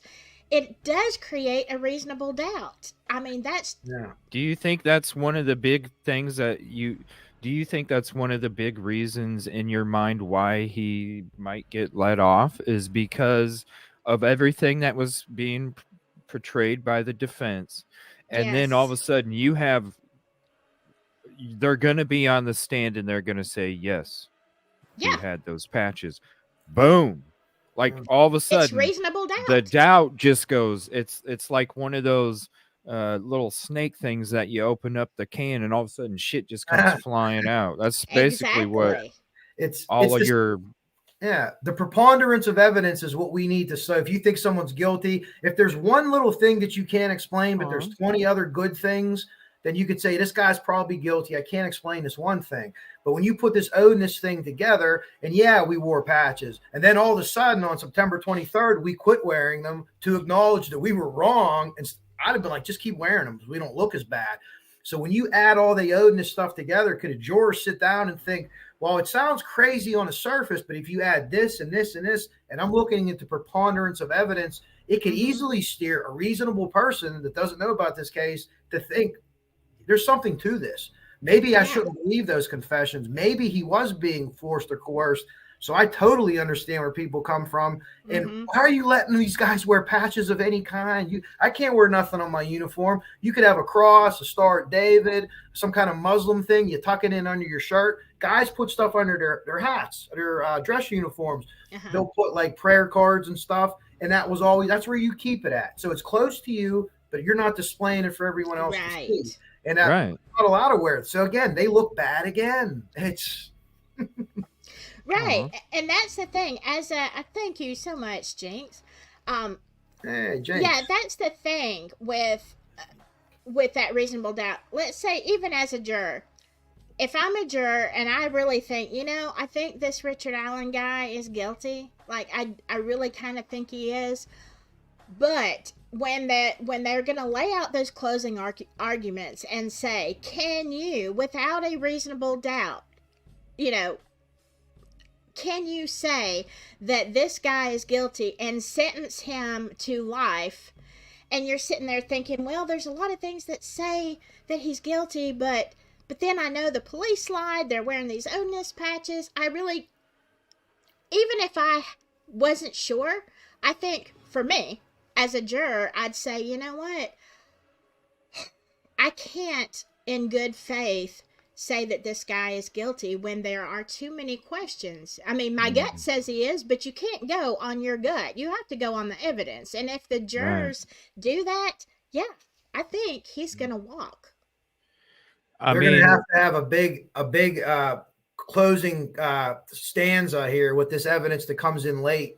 That's going to offset, like I said, the Odinism thing. Yeah. You know what I mean?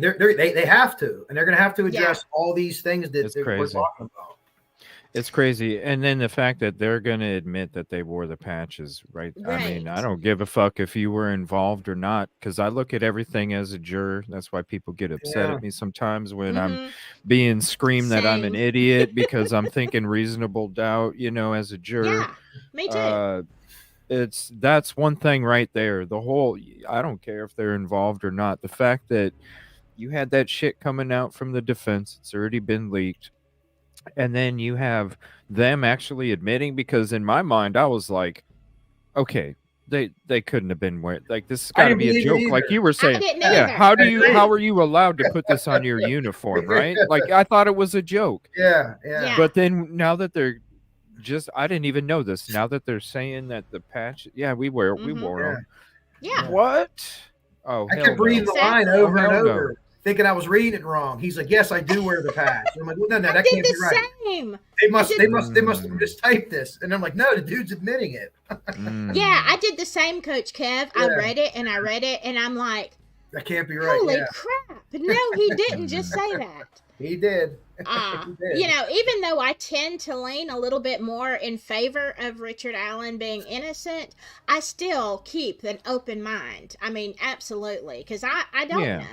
And Yeah. and so I'm expecting them to just refute all of that. But here's the thing. If you first of all, y'all know jailhouse confessions aren't worth crap. They're just not. You know, because of so many reasons. Historically, Right. jailhouse confession is not worth anything. But even if you were going to take it, well, you know, he confessed 5 times. Well, you know, how many times a day did the guards go in there with their Odinism patches? You know, because as a juror, I'm going to say, okay, well, he confessed on one hand, guilty. On the other hand, you have these guys admittedly wearing this stuff, and you know, you already know that a lot of them are, you know, very violent. Maybe not these guys, maybe, we don't know. Anything goes at this point. And I'm like, you know what? These cancel out each other. So in my mind as a juror, I'm taking that out. I'm completely taking it. Okay, the confession, it's been refuted. So let's, you know, as a juror, I'm going to take, okay, the defense said this. The prosecution said this. What can be discounted in this trial? Like, absolutely.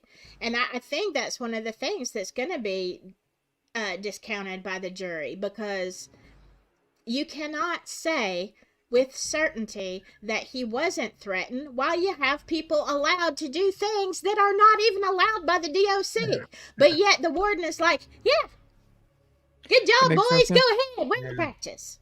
Yeah, It makes no damn sense. Yeah. It makes no damn sense. None. No damn sense.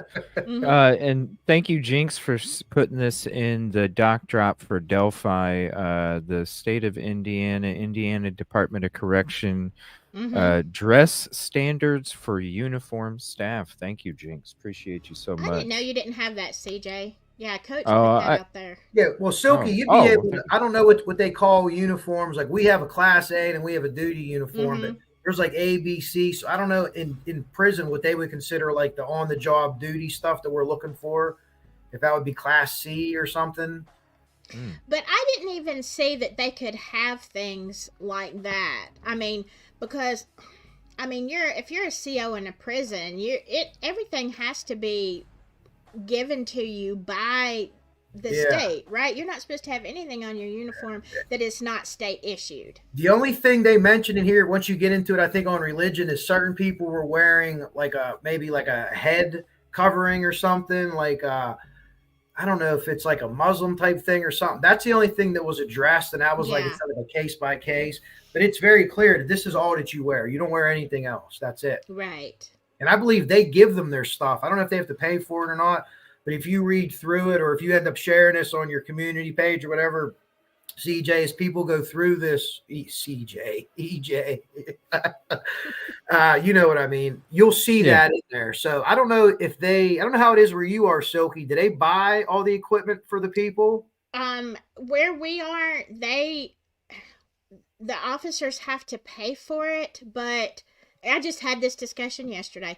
The officers have to pay for it, but they have to get it from the sheriff's office. Okay, they have to get it from. They can't just go out to a store and buy something. Oh, I got you. They pay for it through work. Yes. Issued uniforms. Yeah. Right. Yeah. See, there's the ones that kind of explain what's what. Honor guard assignment. They call. See, that would be. We call that our Class A. They would call that a Class D here. That's. I guess they do it different. I mean, I know our officers can't wear any kind of patch that is not, just straight up law enforcement stuff. I mean, otherwise, come on. You'd have some goofy officer out there putting SpongeBob or something on there. I mean, you would. Yeah. You'd have all kind of crap if they were able to personalize. And it's not supposed to be personal. You're at a job. Well, especially in a prison too, because who knows what you're taking. They make sure that you only have certain stuff so someone doesn't get their hands on something and use it against you or something like that. You know what I mean? You can only have X, Y, and Z with you. I tell you what it suggests to me, just knowing the culture, and this is just my opinion for what it's worth, but knowing the culture of, corrections, I think that they wore those Odinism patches if they weren't trying to intimidate Richard Allen, who knows. But those, a lot of times in prison, okay, I'm not saying every Odinist out on the street is this way, but if you're in prison, you've probably committed a bad crime. Okay, you probably got some violence going on in your history. I think that sometimes the officers might wear certain things to identify with some of the prisoners to keep them safe. Do you know what I'm saying? I was thinking that. So you think that maybe if there's a lot of Odinists or white supremacists in prison, hey, look, man, I'm cool. Here's my. I'm one of you. Yeah. Yeah. Mm-hmm. Okay. That makes sense.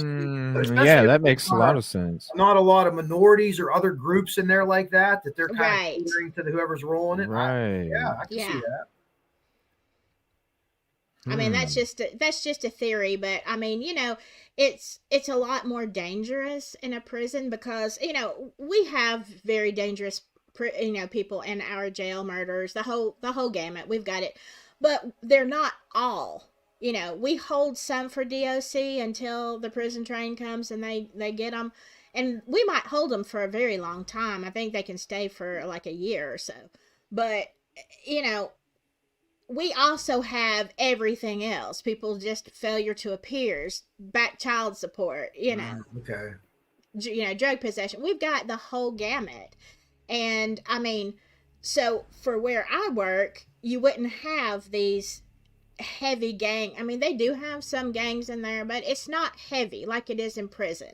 In prison, it is very, like, you have to affiliate with somebody to survive prison.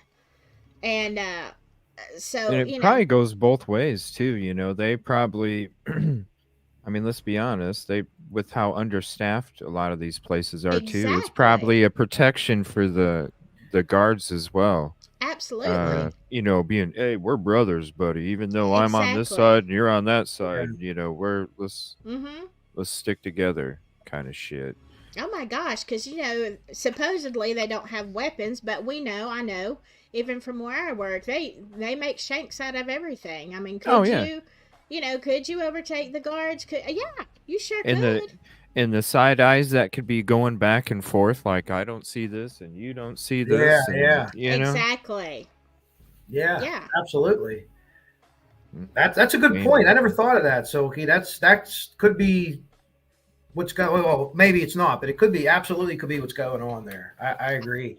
I mean, it still should not be allowed. Oh no, but yeah, yes, it could. It's crazy that they allow that. Yeah, but so maybe that explains it. However, and they're like, everything is on camera. I get that. Everything's on camera in our jail too, but let me tell you something. You can't hear a whisper as you're putting a tray through the beanhole, to somebody in ISO. You can't hear. You might hear them say, "Here, Mr. Allen, here is your lunch tray," but you're not going to hear, the whisper in there of what they're saying under their breath. If you don't confess, or your wife is dead meat. You're not going to hear that kind of stuff on the camera. Just too noisy. Especially with how they were saying, like when he was, having conversations with people there, like they would be at a certain angle, they could read his lips and things like that. But who knows if it's true or not? I don't know. They would have to have some kind. They would have to have surveillance of them actually doing that, right? Because they'll show the video in court. I would think if the defense, or if there's a motion for that, they'll have to produce that video that they have to keep him safe. Yeah. To, the whatever. Right. Or you could explain that better to me, Silky. When you film certain people all the time, you move them or whatever, so there's a record of it. Right. There's got to be. Yeah, it's on. But if you're in isolation, yeah, you're not gonna. I mean, yeah, you're gonna have times where they take you out, take you to the shower and stuff like that. But again, you're not going to. It's not going to pick up everything, every little sound, every little whisper. No, but it'll pick them up. The cameras are up here, Yeah, but they would probably, I suppose, they would probably know where they'd be picked up on, because they were saying in the papers that they were literally like holding cameras at a certain angle, recording him. Oh, with his attorneys. Yeah, right. Attorneys. Yeah. Yeah, and so I would imagine that would have to be on camera, but maybe they stood under the camera and did it. It just seems like, how would somebody, that's one thing that somebody would have to really notice beyond the people that were doing it, because how do you hide that? Maybe you can hide it from a surveillance camera, but how do you hide it from a whole staff of people that you're doing that? So I don't know. That makes me wonder too. But the staff is not going to tell on each other, okay? It would have to be so bad, and I think You don't think there'd be one person that would be like... Only if they're going to quit their job, because, I mean, you're talking about officers. Officers have to have each other's backs. If there's a fight that breaks out or something, and they're calling a 1048, all available people have to go. Oh, guess what? Guess who ain't going to go to your rescue? If you have, look, it happens. It's a very close, and I'm peer pressure kind of thing. Well, yeah, and even where I work, it's like we all have each other's backs, unless somebody does something really, out of the lines. Okay, like contraband, stuff like that. Really, and we all always suspect somebody before they're ever caught. Where you just get that feeling, I don't know about this officer. I'm getting like some weird vibes. And we kind of watch. And the only time, but not to say that we wouldn't respond in trouble, but what I'm saying, it's not everybody's like that. But we have a brotherhood where we do have each other's backs. And so if you have one person in that culture, if you have somebody who's, not going with the flow, let's say they're mostly corrupt, that person, you can respond slowly to to something. You're on camera. It's not that you didn't respond. You just walked over there to help instead of ran. Yeah. It's crazy shit. So, when it comes to... I'm just really, if he is involved, and which I do think there's more than one person that committed the crime, but if RA is involved, I just don't see how he hasn't said anything yet about maybe, some kind of deal. I'll take a lesser sentence for these other people to get implicated. I mean, you don't have to be the bank robber. You could be the getaway driver and still get, the longer sentence. I don't know. Something just doesn't wash right. Like, if you look at him the way that he is, if he's being tortured that bad, and if he was part of the crime and there was other people involved, then why hasn't he spilled his guts? Well, that right there, CJ, is what makes me wonder if what they're saying about him being threatened is true. Because, if they're telling him, and the defense is saying that he asked them all the time, is my wife safe? Is she okay? Is my mom? Is my daughter? That makes me think that maybe that is true, because yeah, you would roll on somebody, you'd just implicate everybody, unless you're terrified for your family, because you can't protect them.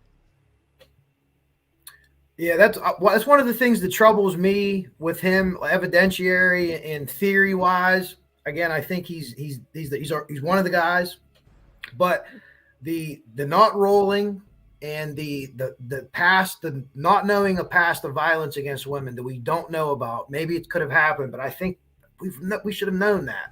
That should have come out, but it hasn't. So those two things bother me from like the behavioral mind panel, like, the criminal mind thing. Those two things don't line up. Dr. Bricado and Dr. Ann Burgess both were on a live, and they both brought that up. And they're like, too. Dr. Burgess is the lady that was on Mindhunter. That was they did the female. That name sounds familiar. Yeah. Dr. Ann Burgess. Anyone gets a chance to see Dr. Ann Burgess, she's still working her butt off. She's like in her 70s, and she will kick your butt still to this day. And they both said the same thing. And it was kind of like a eureka moment for me. I'm like, wow, how could I never put that together? Because everything that I study and know, not at age 50 are they going to start doing this, or age 45, whatever.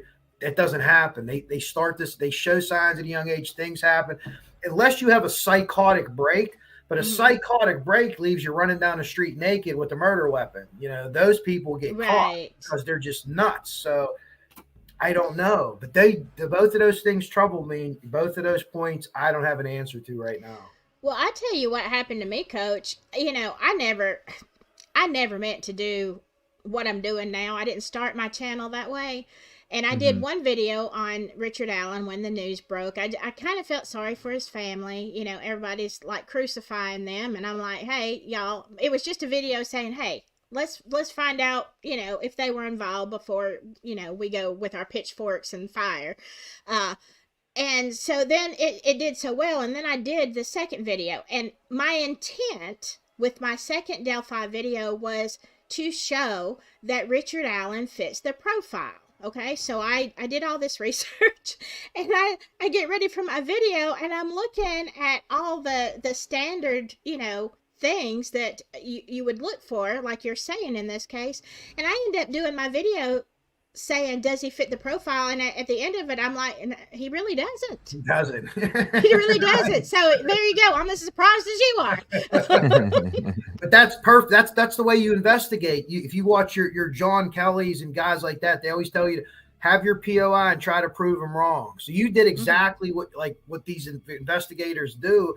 And you're like, wait a minute, he doesn't fit. So that is bothersome, worrisome to me. One of the ways around that, and we know that organized killers, stage crimes, it's less than 1% of the time.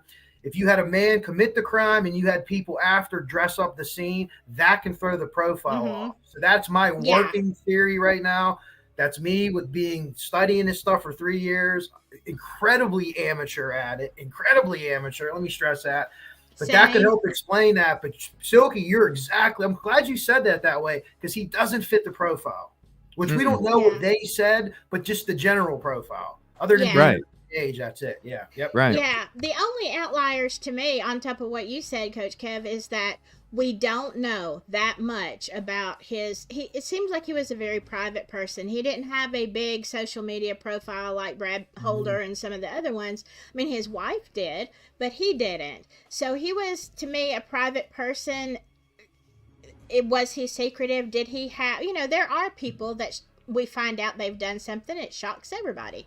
But with all this scrutiny over the past year, you definitely would think that if he had been inappropriate with some woman or made them feel weird or had actually done something, they would be shouting it from the rooftops, Sure. Yeah. Right. And all they came up with was scaring people at Walmart. I mean, especially if he's out drinking, and hanging out at the bars and being interactive with all these people at the local establishments, especially when you mix alcohol, your judgment gets impaired. Your decision making is thrown off. And if you really truly are like that, at some point, something would have frickin' taken. Sure. Absolutely. I agree with you. Yeah. Maybe it did happen and we don't know about it yet. I've heard multiple people have told me that one of the CIs is going to turn out to be the son-in-law. Now, whether that's true or not, I don't know. What information could he have? I don't know. But I'm very interested to see if he's on that. If you see him on that list, then it's probably going to look really bad for Richard Allen. Yeah. I can't imagine a I son-in-law would do that. But again, that's another unconfirmed thing. But the people that I'm hearing it from are usually like on the money with stuff. So watch for that too. But it's the profile thing. Like, again, it bothers me. So like you said it exactly right. That's the only thing that doesn't have me screaming from the rooftops. I know he did it. You know, it's everything that I'm in this for and I study, and it's not, something isn't right.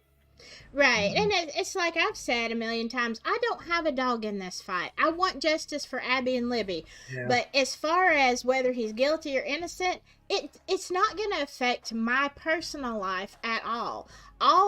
The only thing I have vested in this is I want to see the truth. I don't want to see an innocent man be railroaded. I don't want to see a guilty man be let go. You know? I think that's a great point right there. You just said. Either side. Yeah, either side. A guilty man being set free or an innocent person being convicted. Because it could be you. And that's why I don't understand why people are so focused on driving a car with the front windshield and not having any side windows, because it's like, yo, it could be you. It could be your family member. It could be your friend. It could be your coworker. Do you want the same shit to happen to them or you? Hell no, you wouldn't. Right. Even if it is somebody on YouTube that doesn't have a law degree, I would still want that person trying to pound out that innocent until proven guilty, because that's what it's supposed to be about. That's what the Constitution is for. Period. And these people in Carroll County, I know a lot of them, and I did a video, Are People Afraid to Talk? And some people said, no, we're not afraid, but a lot of them private messaged me and said, yes, we are. We are, because we know how corrupt. And so I think it's, CJ, you're not from there. Coach, you're not from there. I'm from, way not from there. And, it's not my county. I am not afraid to speak because it's not my county.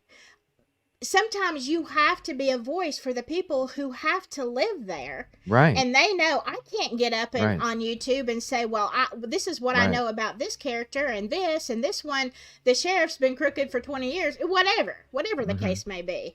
You can't say that because you have to sleep at night.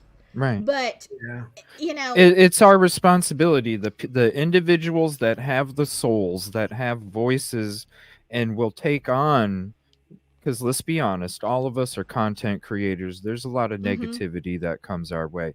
It's not only about being a voice and standing up. And listen, there's shit in our background of us standing up for people before we even came to YouTube. And we're just taking that to YouTube to not only do that and be, help the people that surround us personally, but now to all over on these cases, because there are a lot of people in these communities that can't say nothing, because even if they think about saying something, some shit's going to happen. And it's up to us to be able to stand up for them, take on the hate, take on the BS, take on the thinking, take on the stress, take on the sleuthing for them, because they already have enough on their plate as it is. And it takes us, and we're put here for a reason. None of us came across here. Things led us up to be able to be where we're at here today. And it's a destiny kind of thing. We were meant for this. This is what we're here for. And it's about making these changes in a positive way, respectfully, for justice, because it could be us. And that's what it's about. And if it were happening in my county and I couldn't talk about it, I would hope somebody would stand up for us if we 100. couldn't talk, Yeah. Even without a schooling degree or anything, Exactly. Seriously, it's about the soul and it's about your mind. And you put those two things together, and then you mix it with other, like you guys, the chat, the beautiful things can happen, and answers can be produced, and justice can be had. It's already been shown, and it's not going to stop. We are the new news. You're not going to CBS no more. You're coming to YouTube to listen and learn with your facts. And it's a new day. So these people that feel like they want to fumbaloo on purpose and they want to do all this shit, like, no, listen, this is the warning from all of us to you. Do what the fuck you're supposed to do. And you won't even be a discussion. You won't even be a discussion. It's that simple. Yeah, your purple PT Cruiser won't even come into. You know what I mean? Do what you're supposed to. You won't even. That's be so Delphi, right? Yeah. That's so Delphi. The police chief was interviewed 7 times, and he has a purple PT Cruiser. That's just so Delphi. It makes perfect sense in Delphi. And his handcuffs were missing, right? I've heard that a bunch of times. Yes. And it's I never heard how they ruled him out. I'm not saying he did or not, but there had to be at some point where they said we can definitively rule you out. But I don't know if that'll come out or not. It's bizarre. It's bizarre. Well, you know, this is going to come up in my live tonight about spicy tea, because I had a comment in one of my live chats and somebody brought up a good point. You know, people used to talk about Tobe a lot because, you know, I don't think anybody else, you know, the public didn't necessarily rule him out. But it just seems that since Tony Liggett has become the sheriff, nobody's talking about Tobe anymore. Well, let me tell you this. I found it extremely bizarre that Tobe was the sheriff and then wasn't running for sheriff again. Now he's underneath Liggett. It's bizarre. Do I have that correct? Beyond bizarre. Yes. I've never heard of that ever in any law enforcement anywhere around here, in any fire department. It's almost like he got in trouble and it was like, you can't run again or something like that. And you need to do this. So I always thought that was super strange. I've never heard of that before. They got to have another sheriff in place for when Tobe goes to jail. Right. Or is it like it turns being sheriff? We all run the show. Oh, it's your 4 years. Now it's yours. I never heard of anything like that. I thought that was strange. I'm not saying he has anything to do with anything, but that part of it for me, being in first responder, I've never heard of that anywhere. Unless a mayor comes in and demotes somebody. This is an election. I'm not going to run, buddy. It's your turn to run. Okay, you'll be my first mate, and we'll switch back. And like, that's odd. Does that happen out there? Is that what goes on? It never happens in my county because the new sheriff brings in his own trusted people. You know what I'm saying? Mm-hmm. You don't take the unmasked truth is saying 2 terms. There's a term limit. There was just a comment. Okay. But see what they're doing. You know, here's the thing. I understand. Okay, that would be why he quit. But here is the thing. How many people, okay, you've had this sheriff in place and everybody's loyal to him and now it's flip-flopped. You still have a lot of loyalty amongst people. That's why traditionally when the new sheriff comes in, people's positions change, okay? He brings in his own crew that are completely loyal to him. You know what I'm saying? Because you can undermine, being that second in command, you know, in the office, you can undermine a lot of stuff that the sheriff doesn't see. I agree. Maybe he handpicked Tony and says, "Hey, listen, I can't run anymore." And how about this? We got term limits. We have term limits for the sheriff of Carroll County, but we don't have them for Congress. Yeah. Jeez, don't get me started about that. Man, some of these people in careers, 20 years, whatever. That's odd. Where I'm from in Pennsylvania, there's no term limits for sheriffs. Guys could be sheriff for like 20 years if they keep getting elected. Mm-hmm. Yeah. That's odd. I never heard that. Yeah. I shouldn't say it's odd, but I don't even know. I don't think we used to, because we had one. This has been like a bunch of years ago. He was a sheriff for a long time. And eventually, we all knew he was crooked. It was bad. I was just a little kid at the time. But eventually, it was so bad that he got sent up the river. They busted him with, it took a long time because, you know, the tentacles, all the people that were loyal to him. Yeah. Right. But eventually, people did talk, and he came out of power, and he got sent to prison. So, as very... very well deserved, and probably didn't get convicted of a lot of crimes he did commit. You know, that's my opinion. But you know, it happens, and that's why you do have term limits and stuff. But yeah, you know, they kept it in the family. Too much power. That's the thing. Yeah. I have never seen. I don't know, Coach, if you've ever watched the town hall meeting. I've watched all the debates from last year between Tony Liggett, Mike Thompson, and Mike Pinkard.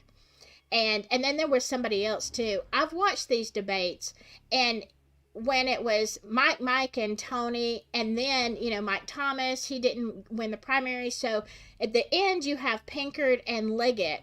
And in that town hall meeting, you can hear and see all these people clapping and hear the voices. They are very much in favor of bringing outside people. Now, this is the town of Delphi. And, Pinkard is saying, we need other agencies. We need fresh eyes. We need to bring in all these people. And Tony's up there saying, no, yeah, we're doing a good job. Oh, we've got other people. Yeah, other people. Yeah. Deflection. Yes. And yet you can see where it looks like the voters are thinking, we need Pinkard has got, I think Pinkard could solve this case, bring in outside people. But then it's like, a glory, hallelujah, we have arrested Richard Allen. Yay, Tony Liggett is a hero. Dang, what a good cop he is. Today is the day. I'm like, come on, the timing of that, look. That is, in my opinion, that was straight out politics. Well, it's certainly. Listen, when people say that, I totally get it. Maybe it was. Now, maybe they had stuff, and they should have maybe waited longer to arrest or something like that, and ruin everyone else. But now that forced their hand. So now we have a trial going on with a parallel investigation going on. How often do you see that when there's a conspiracy, regardless, whether it's Odinism, whether it's Allen, whoever it is, they round everyone up, and then, you go on trial maybe together, or this person and that one. So I can't think of another case where they have a trial going on and then a parallel investigation that's covering the same murder. You know what I mean? So I don't. Right. It's so odd. It's all too much. Yeah, I mean, too much going on for inexperienced shit. It's just too much. And if RA was on their radar, let's say they do have a lot of evidence against him, but maybe they weren't going to arrest him yet, but they're like, okay, let's go ahead and do this because we need Tony in, we need to make sure Tony gets in there. But then it begs the question, why do you need Tony in there? Why? He's going to do with whether it's Tobe or whoever's pulling whatever strings politically. I just don't mean in the Delphi case. I mean, all the things that they do, who gets the contract to clean the urinals at the sheriff, all that stuff and all that stuff that comes into Tony will do. That's what we hear around here. Tony will do the right thing. He'll do the right thing. The right thing is continuing business practice, establish people, the guys that come to your golf outings and all your events and everything. Exactly. And that's what I think that's why Tony's picked. Not for his, no offense, but not for his upside down pineapple in the shopping cart. That's just for people. Hey, adults are adults. You can do what you want. Yeah. But, I mean, all these things do at least make you question, again, that questions, RA, why did they pull a rabbit out of the hat a few days before election? Was it to keep things quiet? Was it to just put somebody in there and say, yeah, woohoo, we've got your perpetrator. It could be. And maybe they did have evidence, but they shouldn't have released it. They shouldn't have pulled that card. Obviously, if, we see with the Odinism and all of the stuff that they didn't do right, they really shouldn't have. Even if he's guilty, they shouldn't have done it the way they did it in a hurry and with that PCA and all that stuff. Yeah. And Judge Diener recusing himself. All this, it makes them look sketchy, even if they're not sketchy. I think they are. Even if not. But even if they're not, it's that reasonable doubt. It's that reasonable doubt. There's so much. Yeah. I can see, I never thought that he was going to get off before, but I can definitely kind of, after some of this stuff now, and then having conversations with you guys, I can definitely see how that's a possibility. I believe from talking to people, and I believe other things are going to come out. But if other things don't come out, if this November 1st deadline is pressed, and they're like, well, you kind of have everything that we have, there's going to be a lot of issues, and they're going to be able to shoot holes in a lot of what the prosecution says. And the prosecution's not going to be able to answer all this Odinist stuff. They're just not, unless they say, yes, this guy was here. Boom, he was here. We did this, we did this, we did that. If they're like, well, we didn't think Elvis was, yeah, he's kind of a goofball and he takes pictures of food and he has the mind of an 8-year-old. Did you vet him out? Did you run it down anyway? Yeah, we did. We ran it all down. Or no, like, oh, we just said, we figured it wasn't him. Then you're going to see maybe whether he's guilty. I believe he's guilty. Let's say he is a guilty man walk. Like Spicy, sorry. Like Silky said, either way, a guilty man walking or an innocent man convicted, we can't have it. Not at all. Every case is important, but this case is too important. The way things happened to those two girls, their families, that community, and how this case has gotten all over us. It's in us. Look at us. We've been talking for 2 hours about this. We don't live in Indiana, but it means a lot to us. Yes, it does. And I don't, I was just wondering to myself last night why there are so many worthy cases out there. Y'all know that. I mean, Flora just as worthy, and tons across the country that are very worthy cases. But Delphi has gotten under my skin like no other case. I mean, it just grabbed my heart.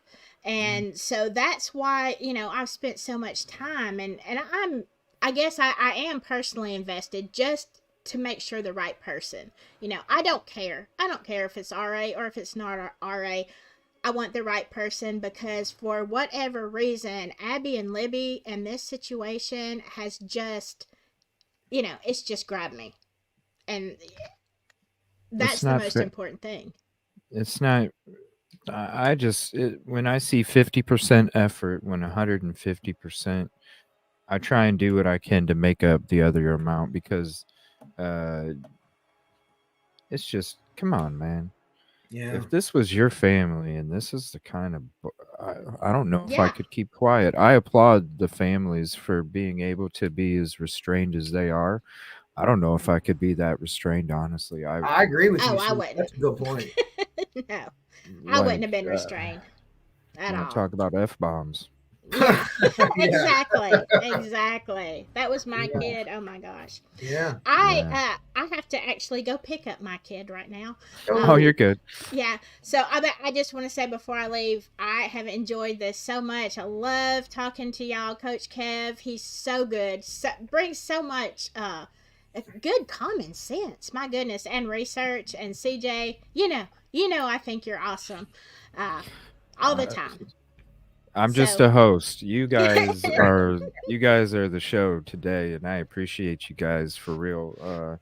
I love having you guys on. I knew it would be a really great conversation, even if we do, think differently about some things. Oh, yeah. Sure. And it's always a great time. So, I love having you guys on. I would love to have you guys on again, talking some more about this whenever, was it November 1st? Something's getting dropped. There's a hearing the 19th. And if I could say this, you put this up there before, but Frank Meister has confirmed that they're going to have cameras in the courtroom on the October 19th status hearing, I think it is.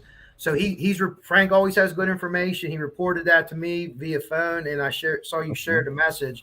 So supposedly October 19th, there's going to be cameras at the status hearing, and I don't know what that means.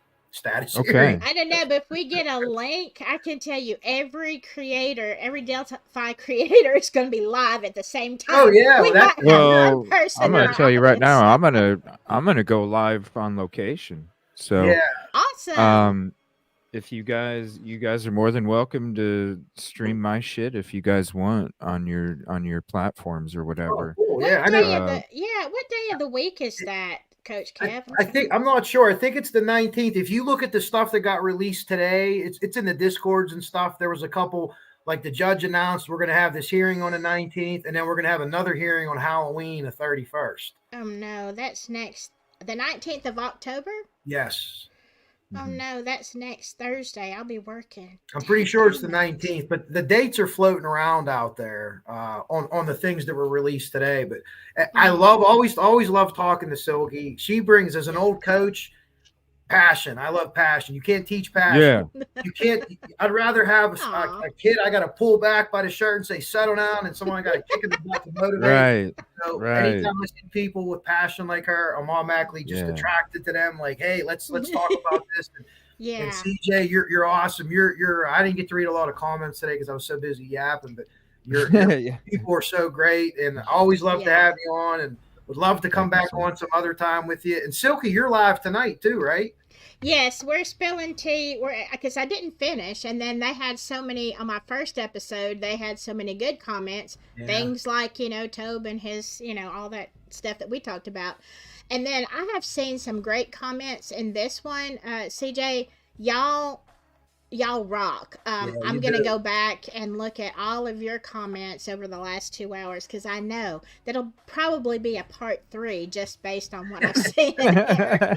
CJ, you have an awesome gallery of folks for sure. Yes, you Thank do. you. They're amazing. The mods, the community, no matter what, they're just always there, always great thinkers. That's one of the things about the atmosphere is it's about being respectful and about having an open mind as well. So, yes, thanks to them for, kind of keeping that atmosphere going about what the show's about. So thank you guys. I appreciate you so much. And definitely, now that I got this open schedule for the most part, definitely would like to have you guys on again a lot sooner than the gap that we had from the other, from this show from before. So we'll definitely be doing it again. Like I said, maybe the 19th or somewhere around there, we can do another show together. I might have to put in for a day off if that is for sure. I think you might have to. There you go. I think you might have to. I hope my boss just don't call off sick and go on YouTube. You might get in trouble. Yeah. Or if you guys want to, because I can do the panel on the road now too. If you guys want to hop up on panel while I go live on location, you can be on the panel with me and we could be talking the whole time while, not talking while it's taking place, but before and after and all that stuff on panel too. Yeah, I'll be honestly, if it's set in stone, I'm gonna see. I need to know the exact date and time. I'm gonna see if there's any possibility of working around. Yeah, just hop on here if you'd like, and to come home and and stream to your own channels from this, and then use this as your show or whatever. That would be awesome. Awesome. Yeah, I just sent you the thing in Discord, Silky. Okay. That says the October 19th, 2023, 2 p.m. But it's in your Discord. That's got released today, I think, and it's just they're having a hearing. It looks like 2 p.m. if you read it. Oh, that would be awesome. There is, if it's not till 2. Is that Central Time or is that Eastern Time? Yeah. No, it's Eastern. Sure. Yeah. Okay, so that's going to be it's 2, so it'd be 1. Be 1 for you. I bet there is a chance that I might. Let's do it, Silky. Let me know. I'm off next Thursday. Let's see. I work tomorrow's Friday. Next week I work Tuesday, Saturday. Yeah. Let's do it. Love to. Let's do it. Yeah. Let's do it. We can go ahead and schedule it. Yeah, because I think I can get most of my work done, and if everything goes to plan, I think I can maybe do that. Yeah, let me know as soon as possible, and I'll put the notification up as early as we can. That's all. That sounds great. Yeah. Yeah, and then you guys, if you want, hop up on here. It'd be great because when I'm on location, it's hard for me to read chat when I'm out there. So, I mean, if you guys are on panel and then you guys notice a good comment or something, it's something I might, I think it would be a great team effort. Not only me being there, we can go anywhere you guys want to before or after the conversations. And then I'll probably be doing some live updates with Twitter while I'm in the courthouse. And then, or we could, if I'm not allowed in, I can always go to a location and I can still screen share the court hearing wherever they're streaming it. So no matter what, we're going to be there, or I'll be there. We'll be covering the hearing, whether it's live or streaming it, and we'll be on location. So I think it'll be a great show. For real. That'd be awesome. Let's do it. That sounds cool. All right, man. I've got to dip out. I appreciate y'all so much. I've got to dip right now. I'm going to be late. No, you're good. I do too. All right. I will see y'all next week then. Thank you. Yeah, let's do it. Bye-bye. Great talking to you. I'm going to take off too, my again, friend. sir. And thank you so much for having me. Your chat's awesome. Let me know what's up with the court thing. I'm all in. That sounds really cool because I can talk. It's already scheduled. It's already scheduled. So if you're ready, let's do it, man. I'm ready in, there. brother. I am I'm in. in. Excellent. Let's do it. Well, hey, I'm gonna tap on out of here too. Thanks for having me. I appreciate it, and I'll talk to you soon, my friend. Thank you. Appreciate you, sir. And thank you again for your sacrifice for the communities. Appreciate that. It's a pleasure for me to do. Oh, hell yeah. And thank you, everybody, for hanging out today. I appreciate you so much. I'm going to be taking a little break. I might go live depending on this boy in the box stuff. I'm not sure yet. I'm going to take a look at what's going on in the background. But we will be back on tonight to talk true crime. We'll be talking Idaho 4. And we'll be late nighting it tonight. So thank you, everybody. Appreciate your company, your conversation, and most importantly, your approach. Thank you. Appreciate you. We will see you in a little bit.